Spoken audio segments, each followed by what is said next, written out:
राधे राधे। बैसाख मास के पुण्य मास में आज आप सुनिए बैसाख मास की कथा अध्याय 17।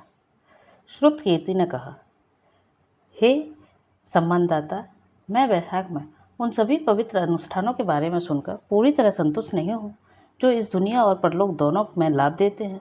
धर्म के बारे में सत्य निर्देशों और विष्णु की शानदार और शुभ कहानियों से युक्त उस पवित्र ग्रंथ को सुनने से सभी तृप्ति नहीं होती। सौभाग्यवश पिछले जन्मों में मेरे द्वारा किए गए पुण्य कर्म फलित हुए हैं, क्योंकि आप अतिथि के वेश में मेरे निवास पर आए हैं।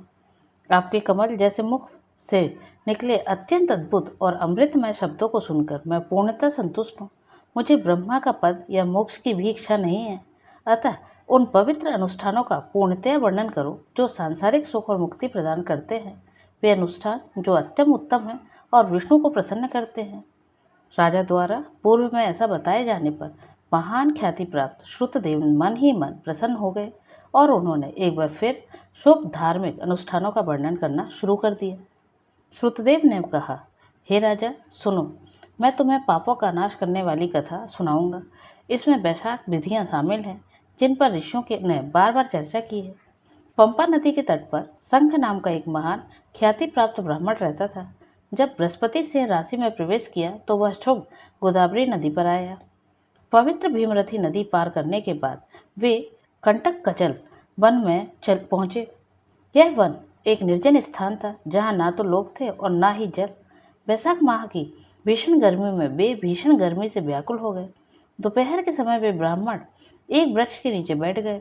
फिर एक दुष्ट और दुष्ट शिकारी वहाँ धनुष लिए हुए आया और उसके किसी भी प्राणी पर दया नहीं की। वह संहारक काल के समान था। पवित्र दीक्षा प्राप्त ब्राह्मण ने कानों में बालियां पहन रखी थी। वे सूर्य के समान तेजस्वी थे। ब्राह्मण को देखते ही क्रूर स्वभाव वाले शिकारी ने उन्हें बांध लिया और उनकी बालियां छीन ली। उसके सैंडल, छाता, माला और पानी का पात्र भी छीन लिया। फिर ब्राह्मण को यह कहते हुए छोड़ दिया, चले जाओ। भ्रमित बुद्धि वाला शिकारी ऐसा ही था। वह कंकड़ों से भरे, धूप से झुलसे, ऊबड़ खाबड़ और पानी से रहित रास्ते पर चल पड़ा। उसके पैर गर्मी से बेहाल थे। उदात्त कामुक प्रवृत्ति वाला वह ब्राह्मण धीरे धीरे चलता रहा और उन स्थानों पर विश्राम करता रहा जहाँ घास उगी हुई थी और जमीन भी को ढके हुए थी। कभी कभी वह तेजी से दौड़ता था। कुछ जगहों पर वह राहत और खुशी महसूस करता था और कुछ जगहों पर दुख से हा हा हा चिल्लाता था। इस प्रकार वह जल्दी जल्दी चलता था। जब सूर्य आकाश के मध्य में था तब ऋषि को कष्ट सहते हो देख उस शिकारी को, जो आमतौर पर धर्म से विमुख और बुरे इरादे वाला था, उन पर थोड़ी दया आ गई। उसने सोचा, मैं उनके वे आरामदायक जूते दे दूंगा जो मैंने उसके दूसरे जंगल से लिए थे। शिकारियों का यह मत है कि जो बलपूर्वक छीनता है वही उसका होता है, इसलिए मैं उनके कष्ट को कम करने के लिए ये जूते दे दूंगा। यदि इस कर्म से कोई पुण्य मिलता है तो वह मुझे इस पापी को मिले। ये मेरे पैरों को 2 घिसे पिटे जूते हैं। मेरा इनके कोई लेना देना नहीं है, इसलिए मैं इन्हें दे दूंगा। उसने मन में ऐसा निश्चय किया। तुरंत उनके पास गया और उन जूतों को उस श्रेष्ठ ब्राह्मण को दे दिया जिनके पैर गर्म पत्थरों से झुलस गए थे और जो बहुत व्यथित थे। उन पावनियों को ग्रहण करके ब्राह्मण को अत्यंत प्रसन्नता हुई। उन्होंने शिकारी से कहा, आनंदित हो, और वह उसे आशीर्वाद देते हुए वहाँ कहा, यह वास्तव में पुण्यवान है क्योंकि इसने बैसाख में मन में यह दान की दिया है। विष्णु दुष्ट स्वभाव के शिकारी से भी प्रसन्न हो जाते हैं। मुझे अब जो प्रसन्नता प्राप्त है वह मानो सब कुछ प्राप्त करने के समान है। यह शब्द सुनकर शिकारी आश्चर्यचकित हो गया। उसने ब्राह्मण, जो ब्रह्मा के विद्वान और धर्मनिष्ठ व्याख्याकार थे, से फिर कहा, जो तुम्हारा है वह तुम्हें दिया गया है, इससे मुझे क्या लाभ हो सकता है? तुम बैसाख की स्तुति करते हो और कहते हो हरि प्रसन्न होते हैं। हे ब्राह्मण, मुझे बताओ, यह बैसाख कौन है? हरि कौन है? धर्म का क्या अर्थ है? हे दया के भंडार, जो सुनने की इच्छा रखता है उसे क्या लाभ है? शिकारी के ये शब्द सुनकर शंख मन ही मन प्रसन्न हो गया। मन ही मन आश्चर्यचकित होकर उसने बैसाख की फिर से प्रशंसा की। इस दुष्ट शिकारी ने मुझे जूते दिए हैं और अपने सामान्य दुष्ट स्वभाव के विपरीत कार्य किया है, यह आश्चर्यजनक है। सभी पवित्र अनुष्ठानों का फल आने वाले जन्मों में मिलता है, परंतु बैसाख के पवित्र अनुष्ठान मनुष्यों को तुरंत एक क्षण में ही लाभ देते हैं। शिकारी मन में दुष्ट और आचरण से पापी है। सौभाग्यवश चप्पल दान करके उसने प्रकृति की पवित्रता प्राप्त कर ली है। मनु और धर्म के ज्ञाताओं के अनुसार जो अनुष्ठान विष्णु को प्रसन्न करता है, जो अशुद्धियों से रहित है, जो तृप्ति प्रदान करता है, वही धर्म है। वैशाख माह के पवित्र अनुष्ठान विष्णु को अत्यंत प्रसन्न करते हैं।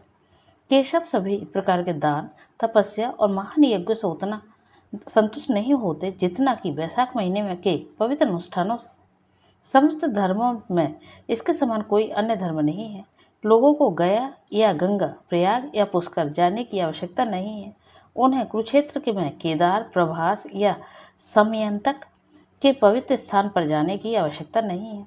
आपको गोदावरी, कृष्णा सेतु या मरुध्वज जाने की आवश्यकता नहीं है। वैशाख धर्म की महानता का गुणगान करने वाली दिव्य कथा का कि पवित्र नदी अत्यंत पवित्र है।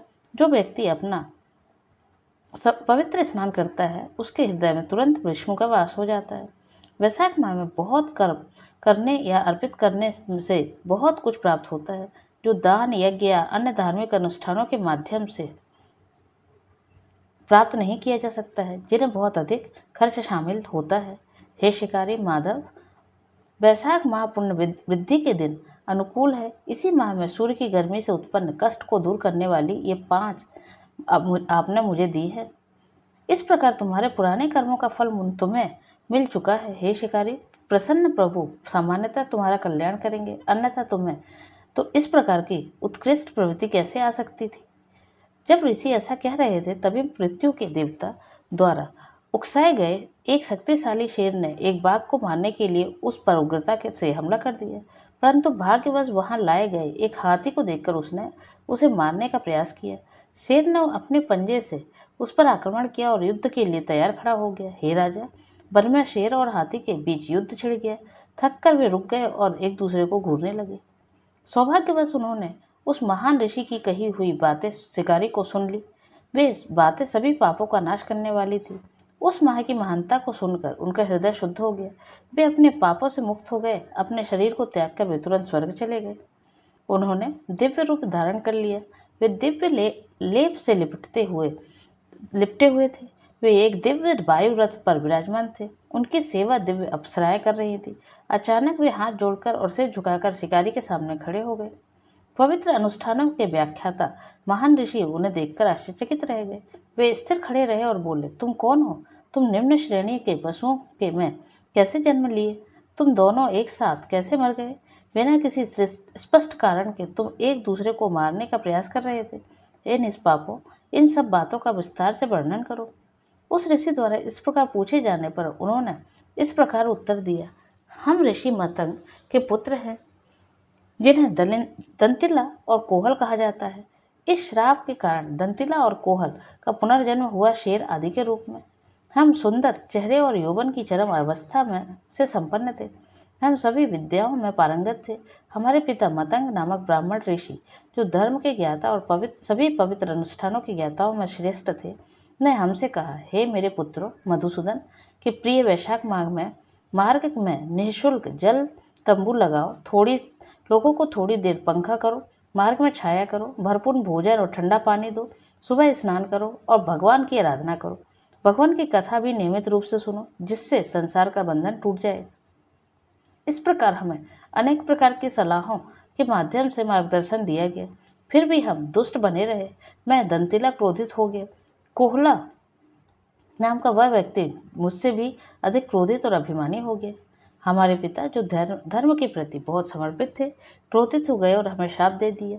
उन्होंने इस सिद्धांत का पालन किया, धर्म से विमुख पुत्र, अप्रिय वाणी बोलने वाली पत्नी और वैदिक विद्या एवं ब्राह्मणों के से विमुख राजा का तुरंत त्याग कर देना चाहिए, अन्यथा उसका पतन होगा।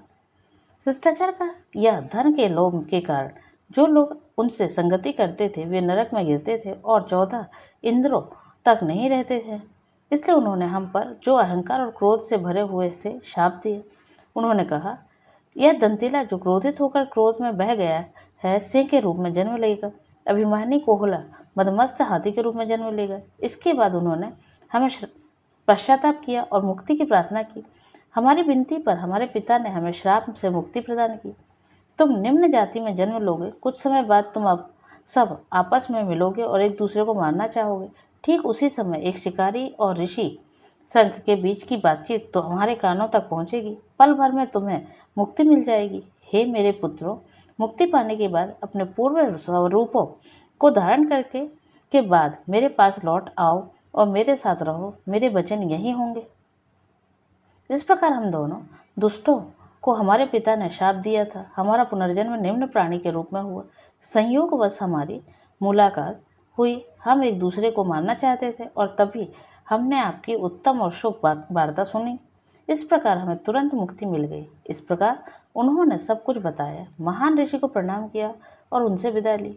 उनकी अनुमति से वे अपने पिता के पास गए। वह बात बताते हुए दया के भंडार ऋषि के शिकारी से कहा, वैशाख की महानता को सुनने का महान लाभ देखिए। इसे थोड़े समय के लिए सुनने मात्र से ही उन्हें मुक्ति प्राप्त हो गई। जब ऋषि इस प्रकार बोल रहे थे तब शिकारी ने दया के भंडार, उत्कृष्ट बुद्धि वाले, इच्छाओं से रहित, अत्यंत शुद्ध स्वभाव वाले और पुण्य के एकमात्र पात्र ऋषि के समक्ष अपने हथियार डाल दिए। इति श्री स्कंद पुराण अंतर्गत वैशाख मास महत्तम अध्याय 17 संपूर्ण।